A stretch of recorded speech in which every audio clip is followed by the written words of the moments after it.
Yeah, I'm doing a close-up here because you might not be able to see my face that good because the light here in this room I'm trying to do this video from is very inferior.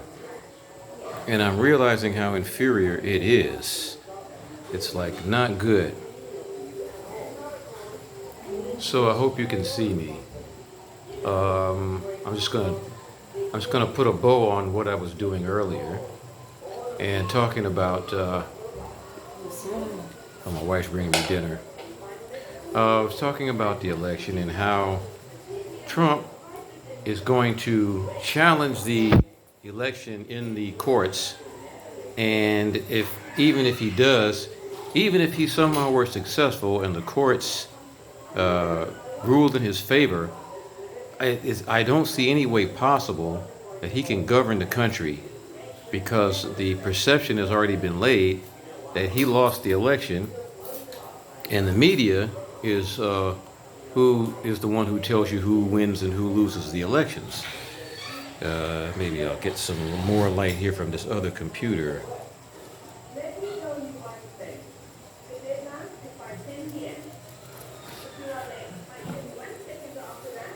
That ain't much better, is it? Not really. But anyway, what Trump's going to do now, or what the Republicans can do now, is poison the political well. Poison the political well in such a way that it's impossible for Biden to govern too. So Trump can't govern because the perception is he lost the election, and the upwards of 70 million people who voted for Biden are not going to accept that, period. They might be the ones that take to the streets and perpetrate the violence. The people on the right don't do that.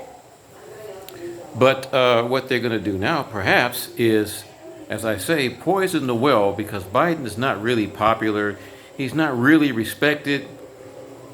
And I think the Republicans in the Senate are going to just resist any initiatives he might come up with, to the point where he will find that he can't govern either.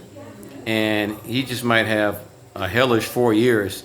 And if he or any of his supporters think that Biden can bring the country together and unify the country, well, Mr. Joe Biden would have to display some political skill and statesmanship that he has never displayed thus far in his political career. And he's on the mental decline now, so this would be the grandest achievement of his career by far if this dude was able to bring the country together and united behind him.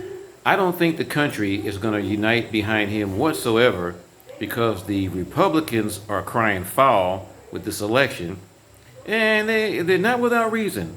And like I say, I'm not partisan. I'm just kind of calling balls and strikes here. But I've seen how the Democrats have operated all year through the COVID-19 crisis and everything that they've done, and the way they sabotaged the Bernie Sanders campaign and everything that they've done, the machinations that they've done. They're kind of low down and dirty the way they run things. So now the Republican voters and Trump supporters are crying foul, and they smell a rat. And it's going to be very difficult for Joe Biden to command the respect that it takes for a statesman to pull the country together, like he's saying he's now going to pull the country together. Whether you voted for him or didn't vote for him, he wants to bring the country together. I'm not predicting that's going to happen. And I don't want to see turmoil and craziness in the United States.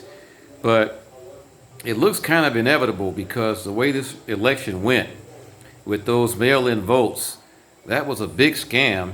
And it was all based on the Corona-19 pandemic that the Democrats used, that they politicized and then weaponized to bring down the Trump administration.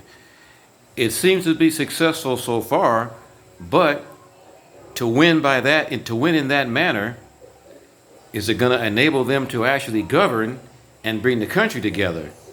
And that is a question that's going to have to be answered later. We'll see.